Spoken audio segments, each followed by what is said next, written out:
Tonight on the Cooligans, we are talking about the North London Derby. Where's Aubameyang? Is he still on the way? Also, we're talking about Yunus Musa and Zlatan Ibrahimovic. What international squad are they going to be playing for? That's right. Plus, we're talking to Michael Parkhurst. You know him from our international squad. Plus, he played for so many MLS teams. And we ask him what Tata Martino was really like. That and more today on the Cooligans!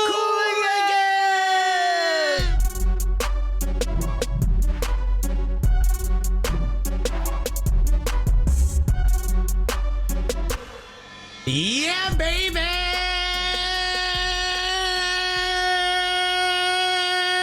Arsenal! All right. Woo, woo, woo, woo, woo. Let's go. You kicking it old school. Bringing the Arsenio Hall, you know. I've seen watching the sequel to Coming to America. I'm excited about it. All right. I haven't seen it yet. I got to see it. Our friends are in it. Our friends are in it. Fowler, It's crazy. How come we're not in it, Alexis? Apparently, they thought it was the star power was too much. It's Eddie's first time back in a while. Let him have his moment. You know what I mean? Hello, everybody. Welcome to the Cooligans. My name is Christian Polanco. That's right. I'm Alexis Guerrero. All right. We are your favorite stand-up comedians that host the funniest soccer show that has ever lived right here on Fubo Sports Network. And much like Arteta, when you show up late, we're also the gulliest, all right? Yo, okay? I don't even care if I don't play, all right? How much we paying you? Fam, go get the car wrapped in a different glow-in-the-dark color, my G. We don't need you right now. Oh, man. We're excited about today's show. Obviously, we will be talking about the North London Derby, but we have an incredible guest today. We're going to be joined by Michael Parkhurst. You may remember him of the New England Revolution, of the Columbus Crew, and the captain of Atlanta United, and the men's national team. Okay, the man has a resume. He is retired now, and now he is, he's talking to us, the old man. He's clearly just has nothing to do, so he'd agree to come on our show. No, absolutely thrilled to have Michael Parkhurst on the show. We will be talking to him about a ton of stuff. Let's start with the North London Derby. Alexis, Christian, what do you think of Tottenham? I think they're an okay team. They really tried their best. Wait, is there a thing you're supposed to say? Oh no! Did you? Damn it! These damn Everton fans won't play along. Look, I will tell you this. I will not lie to you. Okay, when I found out Mikel Arteta told Aubameyang, you ain't starting because you late, part of me was like, yo, Aubameyang, shave your head and say you're Lacazette. You know what I mean? I'm like, do whatever it takes. But I mean, I had no confidence whatsoever. I just assumed Tottenham would be, they'd seem to be on like an upswing. So I was like, yo, this is their moment. But bruh, Lamella came in, he showed big, and then he showed you who he really is, slapping mans around. Yeah. You can't be doing that. The Rabona was the fraud. The red card was who. That's who we. You know, when the coaches they were who we thought they were. You know? Yeah. That was the man they told you to worry about. You know what I mean? You know what I mean? I did not worry about. Yo, that's who that man is. The Rabona came out of nowhere. Even Lamella was like, I can't believe I did this. Yeah, and I mean, and this is not the first time he's Rabona'd before. No, he does have that in his locker. He just refuses to not, 2-foot people. You know what I mean? Yeah, it's so strange because he's lost. He's not really a starter anymore. He's a super sub. If you need a red card, the man, you bring him in, all right? He'll get you those cautions. He understands the game. He's like, I don't want to be here for 90 minutes. All right? Even if you make me a sub, I don't want to run around until the final whistle. I'm going to find my way home. But also, shouts to Martin Odegaard. Man. Yeah. He's an Arsenal legend. All you got to do is score against Tottenham. That's all it build takes. the statue. No, he played great. Arsenal was great. They were undoubtedly the better team. It got close at the end there. But it got tight. Harry Kane. But you know what's funny? Normally it's Arsenal that gets these chances and doesn't find a way to like, everyone acts like Arsenal dodged the bullet. To some degree, if you're a Tottenham fan, you got to be looking at this like, yo, Harry Kane couldn't get it done. You know what I mean? Arsenal's like, oh, thank God he hit the post. He almost scored. His fans got to be like, Why you hit the post? This is your thing. But you're supposedly the best striker in the world. Also, has Harry Kane ever received a yellow card ever in the history of his career? What was that tackle on Gabriel? Jumping elbow. The man, where did he even find a top rope on the soccer pitch? Bro, he's aggressive, dude. And I get you as a forward, you're trying to put pressure on center backs here and there, but the dude, not only he does that, he undercuts players that are going up for aerial balls every single time. Yo, it's getting. Dude, he got real like boarding school energy, don't he? Don't he? He got that like. My mom said I can win. Just like he just has the energy of like someone who just went to an all boys school for his whole entire education. He just doesn't know any. He doesn't know how to show any sensitivity towards other human beings. None. He just wants to win at the end of the match. He doesn't care who he kills on the way there because everything is going to be fine. His mom's going to write him a letter. That's kind of how it feels. I don't know if it's true. I don't know anything about it, but that's how it feels. Absolutely incredible from Arsenal. I thought they were the better team, and the penalty from Lacazette was the difference. But impressive game overall for the Gunners. Look, we won, which means we stay in 10th. Nothing happened in the table, but we're inching our way closer. Okay. We got a lot more to discuss. Again, Michael Parkhurst will be here a little bit later, so come right back.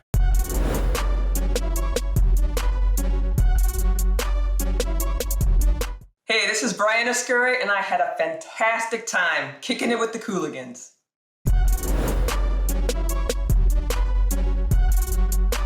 All right, welcome back to the Cooligans, Living Room FC, and we will have Michael Parkhurst joining us in just a moment. But first, I wanted to talk about some international soccer news. First, let's ask you, just mention Zlatan Ibrahimovic coming back, going to be playing for Sweden. Got the call up, the young man. Look at that. To do what? To do what?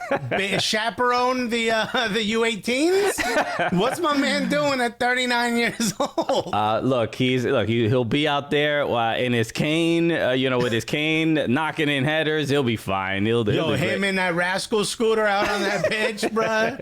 You aim it right, you're gonna see a nice header. No, they'll be huge. You're gonna be playing in the Euros, so that'll be big. He's named to the squad. I don't know if he's gonna get a lot of time.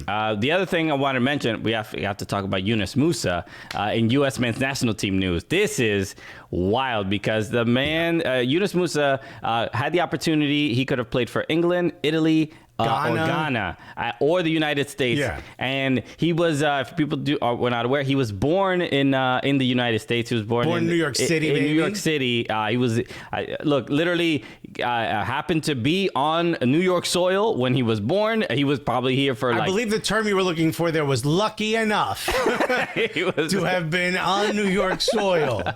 And I think he was here for a total of 20 minutes, but that is a tried and true New Yorker. We embrace him. Put him in, bro. But he chose to play for the U.S., which is huge. A lot of people thought he was going to pick England. He was in USMNT put out a video, did a promo video. Huge. This is a big decision. Then there was very clearly, you could see that there was very clearly a huge push to get him to sign. So thank you so much for picking the U.S. Clearly it gives him a better chance to be the striker, over all these other countries, because I think every other country he would have been, a little bit further down the list. Okay. I mean, he's more of a midfielder. I don't think he's ever going to be a striker for the U.S. I said striker, but yeah, I meant midfielder. It gives him a chance to be a starter was the word I was looking for, not striker. Yes. But yeah, I think he's clearly highly sought out by the men's national team. Berhalter loves him. Put him in, let him score, and then he could be like, I got it, my guy. Because he's a real New Yorker. Bacon, egg, and cheeses for everybody. All right. So before we bring in Parky, I do want to mention this thing. I have the hello and welcome patch. Yeah, the patches for Daryl Grove. Yes, R.I.P. Daryl Grove. We mentioned this a couple months ago. We finally received the first round of proceeds that we were able to donate to his family, and we raised $6,500 just from all of you picking up these patches. So thank you so much to everyone. Shout out to On the Volley Apparel for making these and getting it done. And shout out to Daryl's wife and Taylor Rockwell. And everyone who helped. And go get them. They're still on onthevolleyapparel.com. We still have a couple more. All that money goes to his wife. When we come back, we got Michael Parkhurst.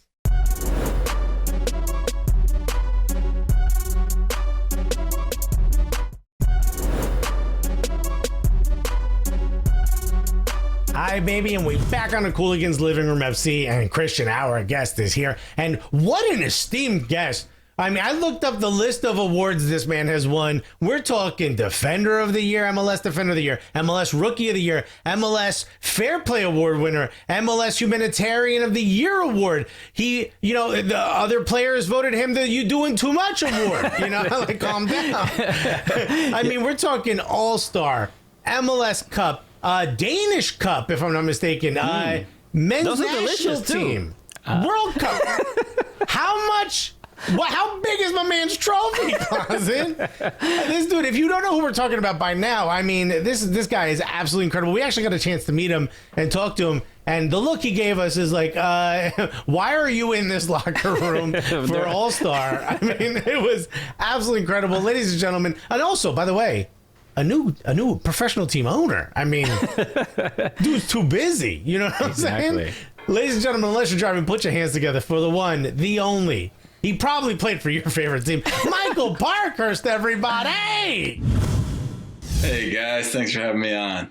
Yeah, dude, absolutely honored. I mean, look, there are, the longer we do this, the more we get to meet and interact with people who are just quite frankly, legends of the game, just living legends that contributed so much to American soccer. And you are one of those people, without a doubt. And I want to start very quickly. Alexis did mention, a team owner now, and you do have some big news. Can you please expound on that?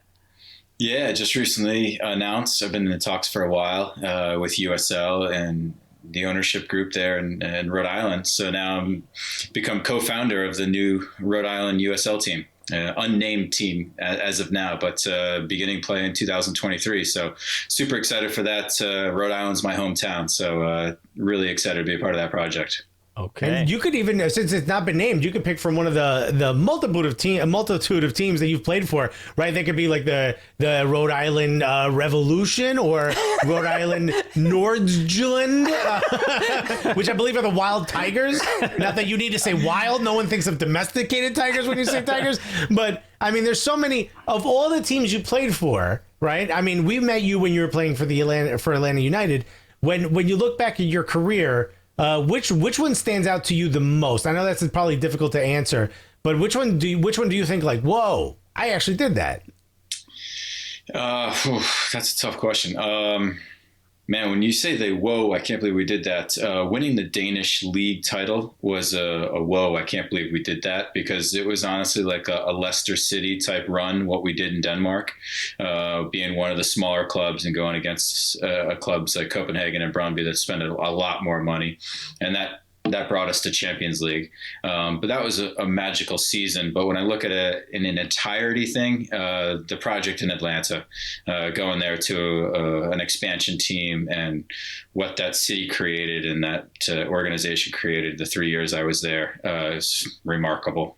Yeah, one of the things that I think you maybe tweeted this out at the beginning of the lockdown, because you had retired, and so the beginning of the 2020 season, you were already a retired player, and I think you had tweeted something like, "I wish I wouldn't have retired, so I would have been able to not play and still get paid," or something like that.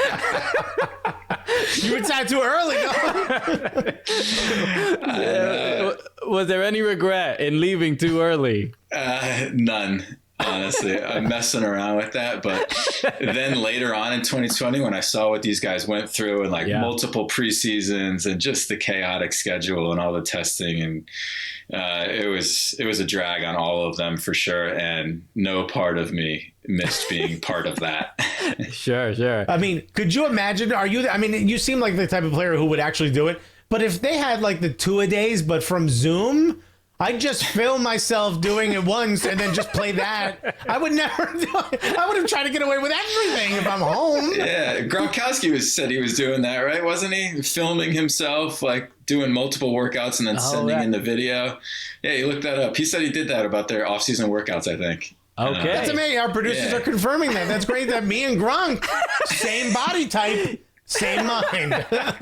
It's funny that you mentioned that, like, oh, I wish I would have played because you would have got paid for free. I read that when you were, I believe it was at Nordsjælland. I hope I'm pronouncing that correctly. I don't think I am. Whenever I see the A and the E merged, I think my computer's broken. They supposedly you took less money to stay there for one more year, right? There were other teams that were offering more money. What are you doing? You played in MLS in the beginning. What are you doing, dude? Get that WAP. Yeah, but no, the allure of Champions League. We had just qualified we hadn't qualified yet. We were in position to win the league. And, I knew that we had a really good team and a shot at winning the league title there in Denmark. And I'm so glad I stayed because that was amazing to actually go out and win it. And then obviously play in Champions League the next year. I mean, not too many Americans can say they played in group stage of Champions League. So, I mean, for sure that was worth the money. What are your favorite memories of playing in that group stage of Champions League? Oh, you mean getting our butts kicked by Chelsea and Juventus? Yeah, that's what I mean. No, what was your favorite part of that? Seriously. We took 1 point out of 6 games, and we were in the toughest group, I think, Shakhtar, Chelsea, and Juve. And so we took a point against Juventus at home. And I actually was Team of the Week for Champions League that week, which is, incredible, crazy. But yeah, just hearing the Champions League music live, walking out to that is goosebumps. Amazing. That's amazing. I didn't even know they played that in the stadium. I thought it was just for us. When you look at that, you mentioned the project in Atlanta, right? I mean, I have a podcast on this television show, so I was very vocal about how I did not think Atlanta would come out for that. They had just been a terrible fan base in almost every other sport. I didn't think it was going to work out well. I had no idea how it was going to be put together. And you guys just stormed when you came on. Those first 2 seasons were absolutely insane to watch. Not just the fans. The fan base is incredible, and that's basically our second home down in Atlanta. But when you look at sort of being a part of that, what did that feel like, walking out when you finally got to the Mercedes-Benz and you look around and the place is packed? Like it had to be Champions League the last time you saw something like that. Yeah, it was insane. Honestly, I mean, it's tough to describe because, when I started in 2005, I mean, some of the MLS stadiums that we were playing in, you guys would know, like Arrowhead Stadium and MetLife and, even the Revolution Stadium, to be honest, and some of the others, you're looking around and there's a few thousand in a 70,000 seat stadium, and it's just not an awesome atmosphere. And then I finish up my career in the same league, playing in a stadium where if we're playing on a Wednesday night, there's 45,000 people there, and they're standing the whole time, and they're loud and into the game. It's just crazy. It's remarkable how far MLS has come so quick. Yeah, I think it's amazing being the players, the especially the veteran players that got to experience both. That got to experience the lowest low and the highest high. It's like there has to be something like when you're interacting with younger players. You have to come off as like, back in my day, you sound like that. There's no way you don't got a young blood. For sure. You hate to say that, You don't know how lucky you have it, all this stuff. You sound like a grumpy old guy. You're like, I'm still in my 30s. This is weird. Why do I sound like this? Why am I pulling my pants up so far? It really gets to guys when they tell them, hey, there are still guys currently playing. Like Wando probably is one of them that started by making like 15 grand a year, which is insane with no health insurance. Well,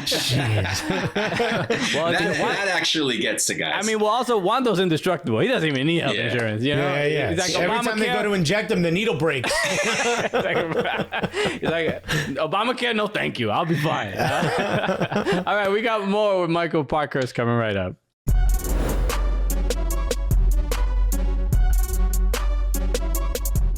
Hey, I'm DeJuan Jones, and I kicked it with the Cooligans.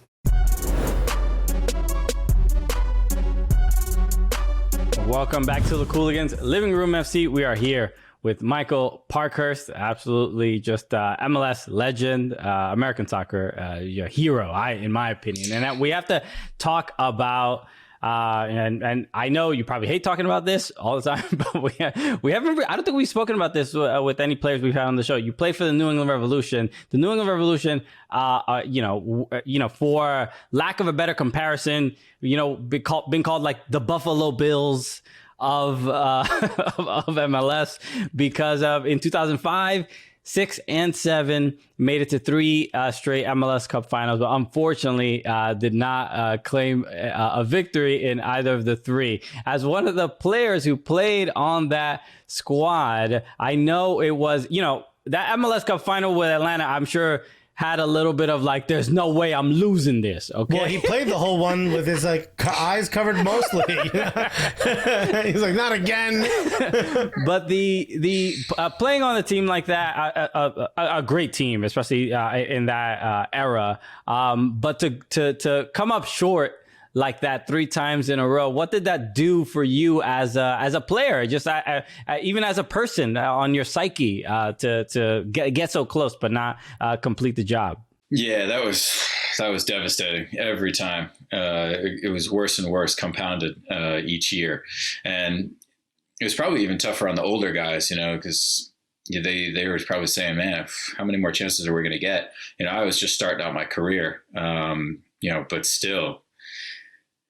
Yeah, and you have nightmares about those games for a long, long time. You remember, memories from those games, and thankfully I got one at the end. If I didn't get one, an MLS Cup, that is, those memories I think would be a little bit more vivid. So thankfully I did get one, but yeah, that was tough. And we didn't really even talk about it that much in the locker room. I don't remember, because we had such a good team. We were just expecting to get back to it the next year. We really were. It's got to, when you look back, you got to think, that you did get that one, because if not, you're like, is it me? But you were so early in your career, you were probably like, yo, you adults suck. Like, I'm going to have a long career. You guys need to get your shit straight, dude. Yeah. And then I lost one with Columbus, and then I start looking in the mirror like, damn, maybe it is me. You start sending apology letters to them like, yo, it turns out it was this guy. What was the move? Because in an era where it wasn't wildly common, even though some of those guys from the Revolution certainly did, you got a chance to go play in Europe. What was that move like for you? Coming from Rhode Island, if some people seem to think it looks a little European, maybe it's a little different when you get there. What was that like? What was that transfer like? How did you find out that it was going to potentially happen? Or was that a goal of yours from the off the rip? Yeah, it was a goal of mine. Things were just changing in New England. The time had come and gone. The organization was just not in a great spot and going the wrong way. And I wanted to go try something new. I was up for a new challenge, and I was thinking I was 25 at the time, or 24, turning 25. And I thought, man, if I sign another 4-year contract, that's it. I finished my career in MLS, which would have been fine. But I felt like it would have been coasting a little bit. And I wanted to challenge myself. I wanted to see if I could make it over in Europe.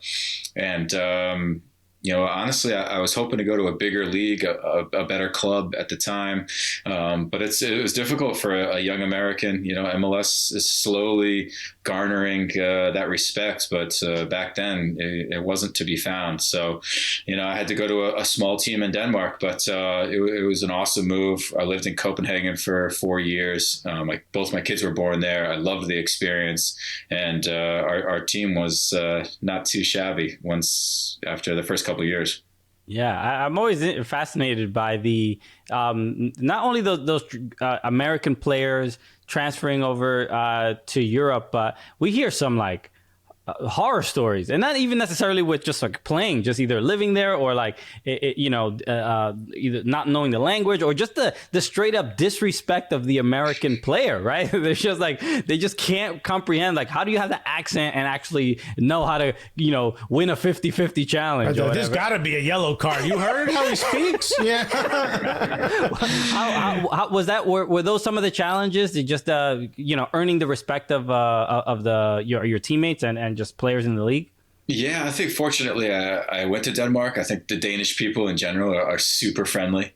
They are just really nice people, and they all speak fantastic English. So that really wasn't a problem. Of course, they're speaking Danish in the locker room to each other, and so you feel, a little bit of an outcast in the beginning. But they were really cool about speaking English. And eventually, as the team grew and got more foreign, eventually all the meetings were in English, just because it it was more productive and faster. The Danish guys didn't care. Their English was so good. But I could see what you're saying about guys living in Europe and going to like small towns. I mean, us as Americans, you can't imagine going to a city where legit all there is a grocery store. And there's just nothing. There's no entertainment. There's no like bars and restaurants and malls and, all these things. It's literally just basics within distance. And thankfully I was in Copenhagen. So, it's a very modern city, but there were definitely guys playing in Denmark, Americans, Chris Rolfe, that's just were in small little towns. And that would be really challenging. I can't imagine. I mean, you seem like you have a really good demeanor. Like if I'm in a locker room and everyone's speaking like, Danish, I'd be like, which one am I, Flurgan? What are you saying about me? Am I on the Flurgan? You think I don't know what that means, my dude? That also makes me think about like Atlanta United and how the everyone's speaking Spanish. Everyone's speaking Spanish, right? Tata Martino. What was now? You were obviously in America, and now you're like, all right, well, I gotta learn the language. If I you're walking around with mate just to get along with everyone. Man, the crap I would have gotten if I was just drinking mate from the other Americans in the locker room.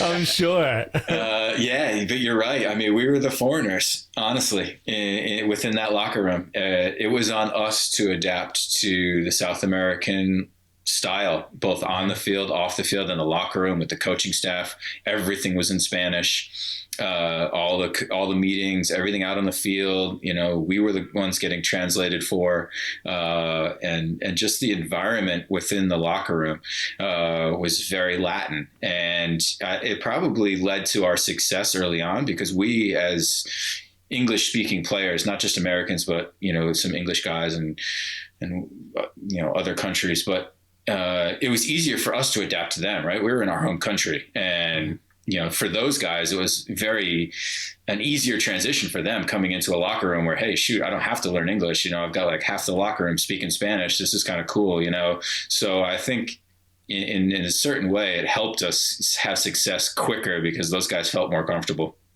Look, both coaches are no longer in the league, so maybe you could talk about it, maybe you can't. But there was all these rumors that some of the South American players wanted to leave when Frank de Boer came in because he changed the atmosphere. And the atmosphere was thought that was like very South American. And look, we're both Latinos, so we get it. When we say the meeting starts at noon, get here at least by 1, right? Vibes is more important than the time. Is there some truth to that? Oh, you're so right. It's crazy. I mean, it was like the first week of training and like, it's like 10 o'clock, all the English guys were out there like 9:50, like ready to go. It's like 9:59 and like none of them are out there. And we're like, guys, what the heck is going on? Tata comes strolling out at like 10:01. Here comes Vijalba at like 10:03. And we're looking at each other like, what the heck? It's just different, man. It is. But then you get Frank in there and it goes back to like the European way. And, it's so different. And it was now their time to adapt to a different, and it was tough for them because they were so used to Tata and how things had been. Yeah, but they won, so you kind of forgive it, right? Yeah, I mean, look, sure. Without a doubt, who knows exactly, specifically what contributed to the success, but the chemistry, the entertainment. Look, we're NYCFC fans. We watch, especially those matches between Atlanta United and NYCFC. There was I wouldn't call it a rivalry per se, but there was something this maybe Tata and Vieira tactical battle that where nobody wanted to get like outdone in those matches. Oh, for sure. I mean, it's because NYC under Vieira played some of the best soccer in the league. And, we always wanted to play out of the back. They wanted to play out of the back. And it was like, just whose style is going to take over, who's going to will their way to dominate the game. Atlanta United, those first 2 years, we didn't just want to win. We wanted to go out there and dominate teams. We wanted to like crush them and, bury them. And New York City was tough for us to do that because, they were so confident playing out of the back and breaking our press. And those were fun games. I do not miss playing at Yankee Stadium. That's for sure. If only Nice would have tried to sign Tata Martino midseason instead of us. We got more with Michael Parkhurst when we get back after this.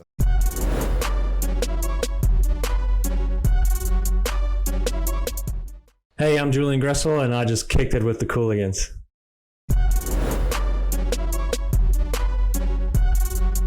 All right, we're back on the Cooligans Living Room FC, and we are here with Michael Parkhurst, obviously just legend of American soccer. And speaking of your time with American soccer, you actually got a chance to play for the men's national team. I believe your first call-up was in 2007.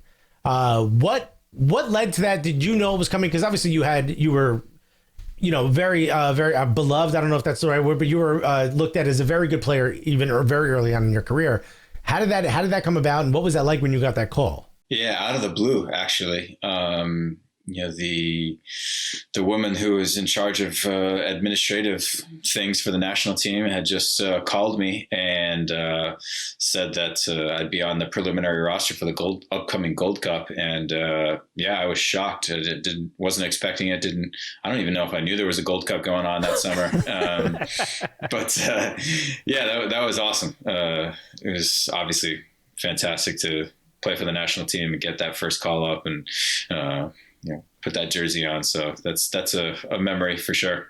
I want to just address this very quickly. So we have a bunch of questions from fans. We have soccer teams have supporters group. We have our own supporters group. They're called the Gully Squad. And we had a question from a diehard. This is from Nick Sint. He had asked about your U.S. men's national team career. He's clearly a fan because it's such a specific question. Yes.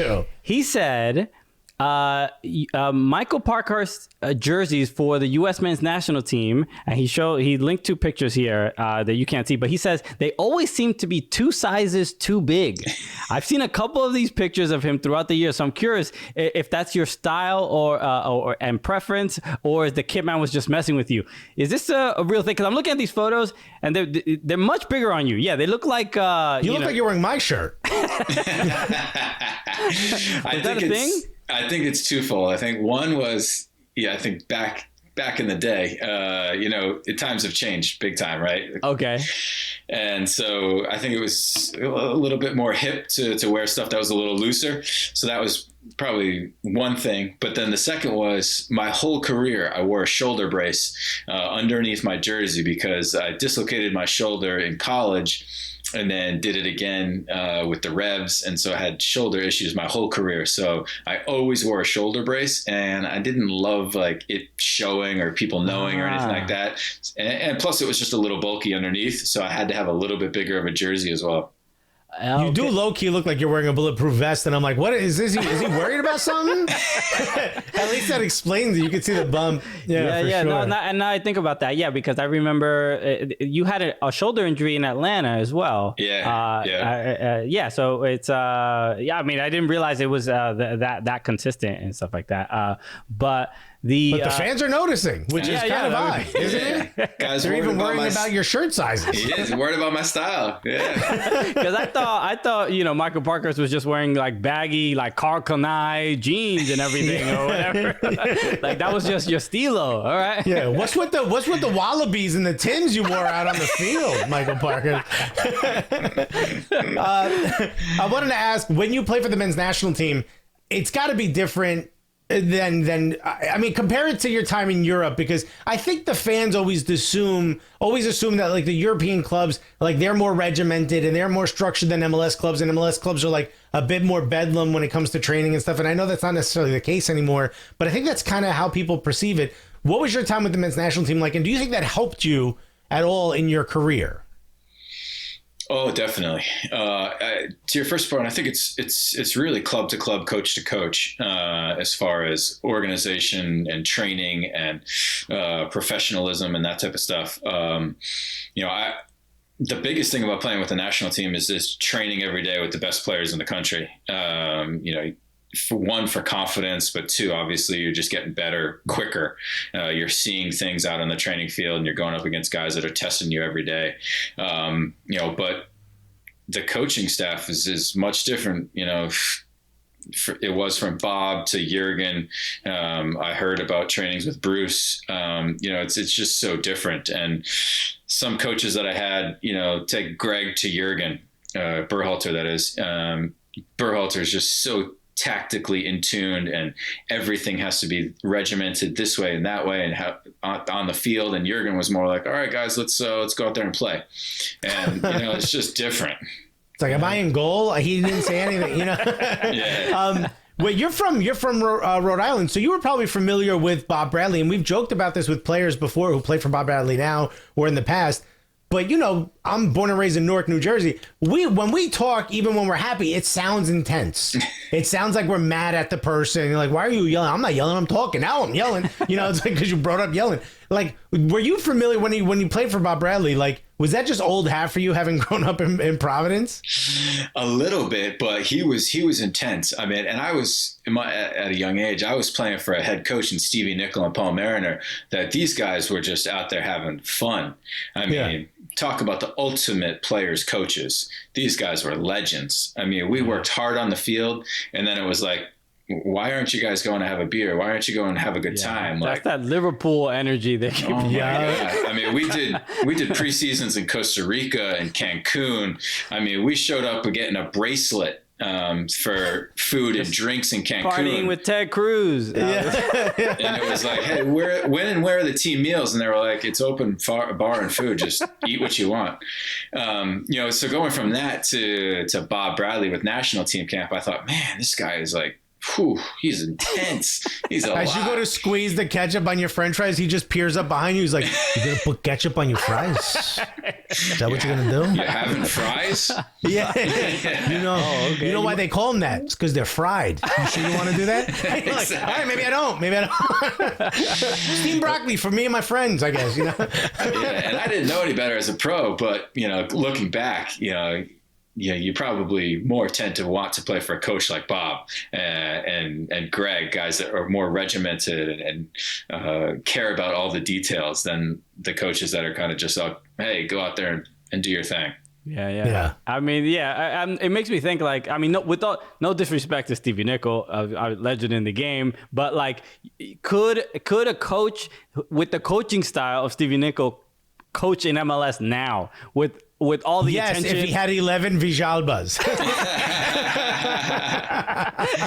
That's a really good question, though, and it's a tough one because there's definitely something to be said for a motivated player, a confident player, and a group that's in a good vibe and having fun and enjoying life and soccer, right? I mean, Ted Lasso obviously is an amazing show, first of all, and fictional, but some of it is, there's truth to some of it as far as motivating players. And Stevie was just motivational in that, like, hey, you want to work hard for this guy because he's such a good guy and he lets us enjoy ourselves. So there's definitely something to be said for that. But I will also say that in 4 years, we never watched video or had a weightlifting session. So, all right, we got so much more with Michael Parkhurst. Come right back.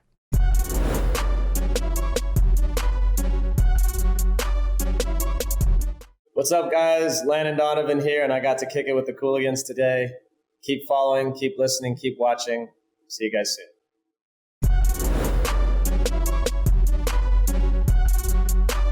All right, welcome back to the Cooligans Living Room FC. We are here with Michael Parkhurst, owner of the future USL Rhode Island team, who we, we'll keep an eye on that and see when all those announcements come. So we have some questions from fans from Gully Squad, our supporters group, some really great questions. And I want to start with this one. This is just a comment. This is from Lura McCoy. She just says, no questions, but it is really awesome to see you continue to be hype about Atlanta United, which is great to see.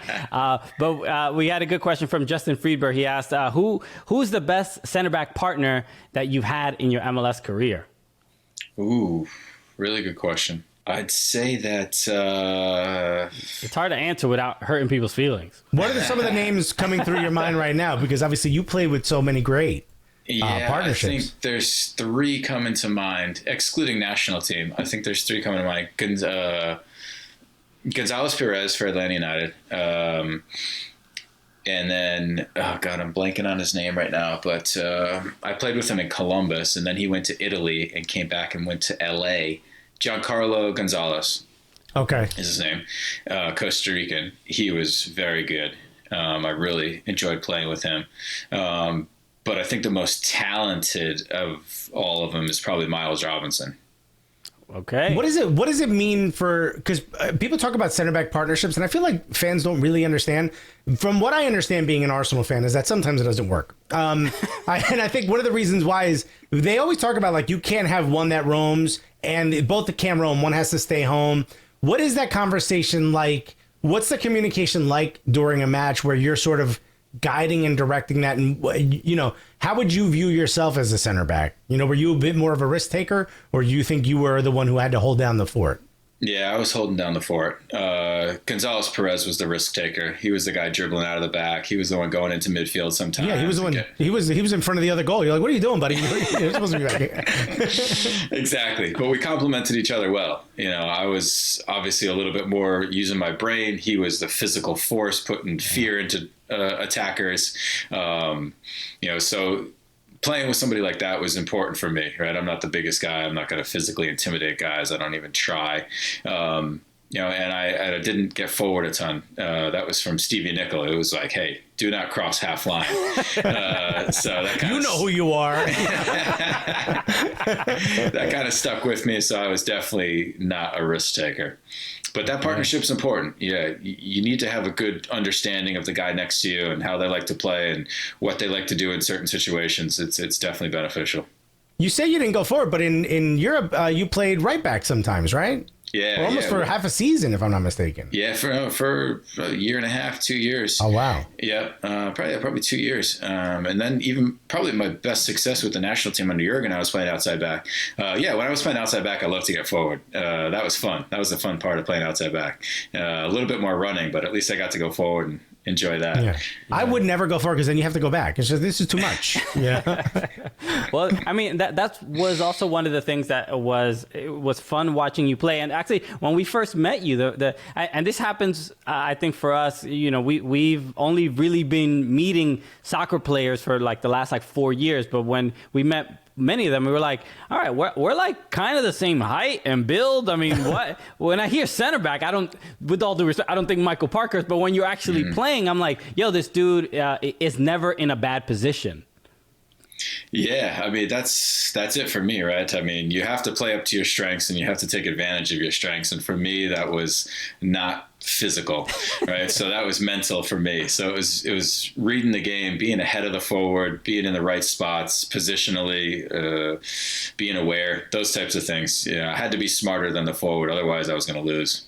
Okay. This question is from Thomas Thornton. He said, as a diehard Atlanta United fan, and specifically a fan of Parky, a lot of us really want to hear the news that he'll be joining the front office side / academy staff of Atlanta United. Any confirmation he can give towards this? Well, I could say that I'm currently living in Ohio, so that's going to be a little difficult. All right, kids, gather around the Zoom. Learn how to be a defender. Yeah, no, I mean, Atlanta United will always hold a special place in my heart, and I want to stay connected with the club in some regard. But no, I'm not going to be coaching full-time or anything like that, or being part of the front office anytime soon. Okay. Yeah, what about with the Rhode Island team? How do you see yourself getting involved? Because as an owner and as a USL team, you probably have a lot to give, especially some of the younger players that are probably going to be coming through this system.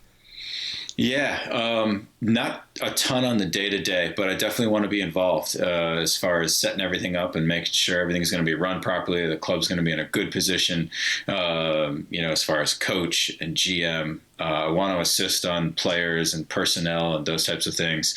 And obviously when I'm in town and could be around players or join things virtually or, when I'm in town, I'd love to, but not too much on the day-to-day. Okay. We got a couple other questions. Let's see if we can get to both of these. But this is from Nick Leishman. He's a New York Red Bulls fan. He asked, why did he and Atlanta United need to be such rude hosts in Game 1 of the 2018 Conference Final? Man, we had a a good battle against the Red Bulls, man. They were probably one of our biggest rivals, since we just beat up on Orlando, and that wasn't much of a rival.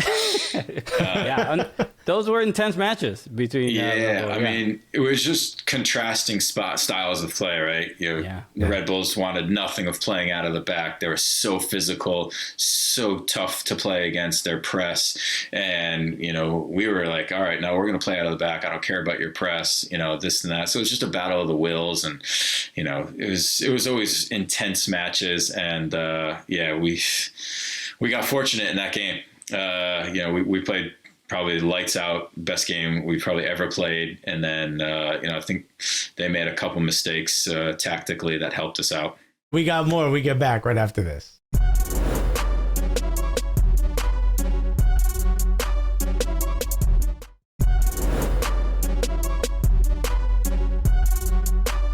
All right, we did it again. Another hot Cooligans off the presses. Michael Parkhurst. It's too much, too hot. You know what I mean? Michael Parkhurst, thank you so much for joining us, man. Seriously, been an absolute honor. Is there anything that you want to mention or plug before we sign off? One project that I've been working with and on is a technology platform called RippleWorks. I'm really excited about it. It's keeping me connected into the game. It's a performance enhancing tool, and we're using it on youth athletes all the way up to professional athletes. And I think it's going to be a really engaging and difference making tool. So rippleworks.com, or you can check it out on my social, MF Parkhurst at Twitter. And that and the Rhode Island project. Those are the two things I got going on right now, and I'm super pumped about. Okay. It's cool you made your social in Parkhurst. Okay, all right. I like the energy. Right. Okay, you bring in that character. You know what I mean? Amazing. All right, and just a reminder to everybody else: make sure you follow us at Soccer Cooligans on all social platforms. Follow us on Twitch. We're on there as well, doing some fun stuff, gaming and things like that. And follow at Fubo Sports on all socials, and subscribe to the Fubo Sports YouTube channel for full episodes of the show. Okay. Parky. I'm honored to say that. Hopefully, am I allowed to say that? Absolutely. Okay, cool. Let's get your goal celebration, Jiff. Obviously we have to set the scene. I mean, what's the scenario? This is the World Cup group stage, and you just scored the header against Mexico to get us into the knockout rounds. What is your goal celebration? I think I'm going to the boards right at the end of the stadium, and I'm standing up on the boards for a second or two until I lose my balance, and just giving it one of these to the crowd. Oh, one of the arms wide open joints, or you're giving one of these? It's the Joseph Martinez when the flames shoot out celebration. Exactly. Without the flames shooting at me. Yes. Yeah, he's never done that again. He's like, okay, I learned my lesson. I get it. Pyro. We know. Amazing. Michael Parkhurst, absolutely honored. We're huge fans. Thank you so much for joining us. I know a bunch of, especially Atlanta United fans, will have loved this conversation because we get a lot of love from there as well. So let us just end the show the way we normally do, as is tradition. So for Michael Parkhurst, my name is Christian Polanco. I'm Alexis Guerreros. And together, what are we? The Cooligans!